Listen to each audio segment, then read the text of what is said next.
Les fantômes de la balkanisation sont dans le prétoire. Le 1er juillet 2020, ils ont placé le drapeau estampillé République du Kivu dans les artères principales de Bukavu. Un projet dénué d'essence. Prix Nobel de la paix 2018, le docteur Denis Mukwege désapprouve cette démarche dont le but est de diviser les Congolais. Je tiens à attirer l'attention de notre population sur le piège que cachent ces fallacieux projet d'indépendance du Kivu.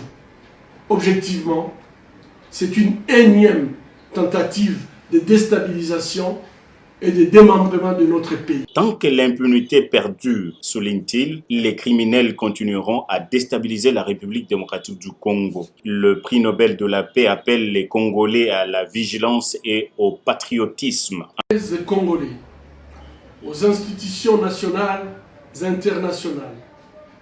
Depuis quelques jours, circulent sur les réseaux sociaux des messages appelant à la création d'une soi-disant République du Kivu, un projet bien sûr dénué de sens et qui ne rencontre ni les intérêts ni les aspirations de notre population. Hier, le 1er juillet 2020, les instigateurs de ces complots ont franchi une nouvelle étape en publiant une liste de membres de leur prétendu gouvernement sur laquelle mon nom a été illégalement inscrit. Je tiens tout d'abord à exprimer ma désapprobation face à ces agissements qui relèvent de l'usage du faux et de la diffamation passible de poursuites judiciaires. Ensuite, je tiens à attirer l'attention de notre population sur le piège que cachent ces fallacieux projets d'indépendance du Kivu. Objectivement, c'est une énième tentative de déstabilisation et de démembrement de notre pays. Ces auteurs seraient le même traître qui, depuis 25 ans, en complicité avec des forces étrangères, imposent à nos populations des guerres et des souffrances insupportables. Leur but est de nous voir divisés et affaiblis pour mieux piller nos ressources naturelles et asservir notre population. Ce sont les mêmes qui, depuis 10 ans, bloquent les rapports mapping des Nations Unies qui a répertorié 617 crimes graves commis en République démocratique du Congo entre 1993 et 2003.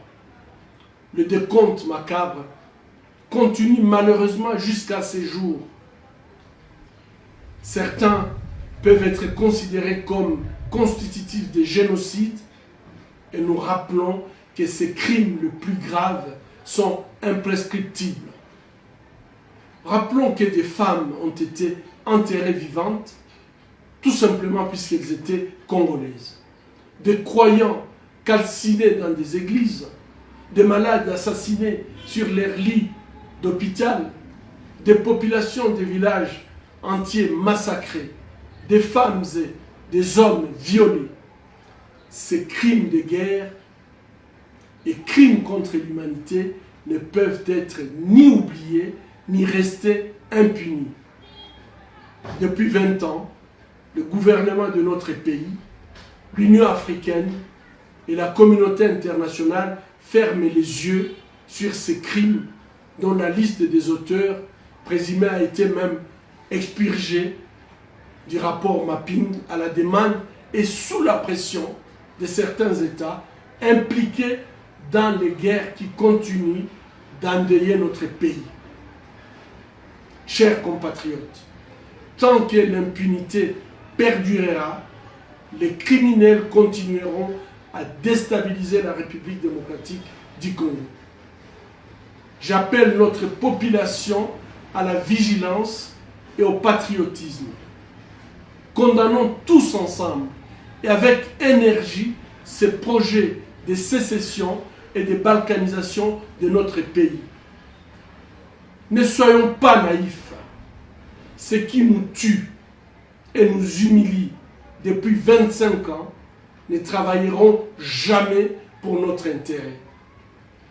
J'appelle le gouvernement national et provincial à mener urgemment des investigations pour identifier et mettre hors état de nuire ces ennemis de notre nation.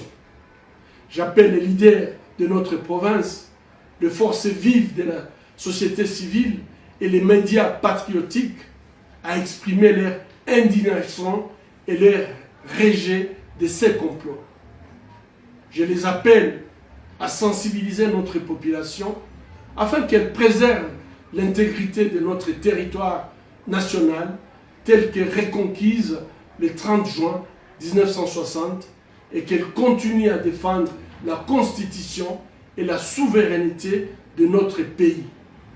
J'appelle les États amis de la République démocratique du Congo, l'Union africaine et la communauté internationale dans son ensemble à condamner ces mouvements dont le but inavoué est de déstabiliser davantage la région du Kivu meurtrie par des guerres à répétition.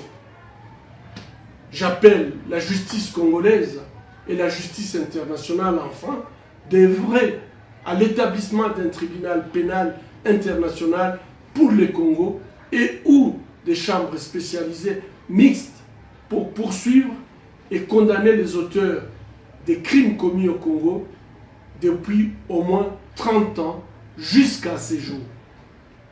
Chers compatriotes, comme hier, aujourd'hui et demain, je défendrai la République démocratique du Congo dans ses frontières acquises en 1885. Je resterai attaché à l'unité nationale, au développement, à la justice et à la paix. Que vive notre nation. Je vous remercie.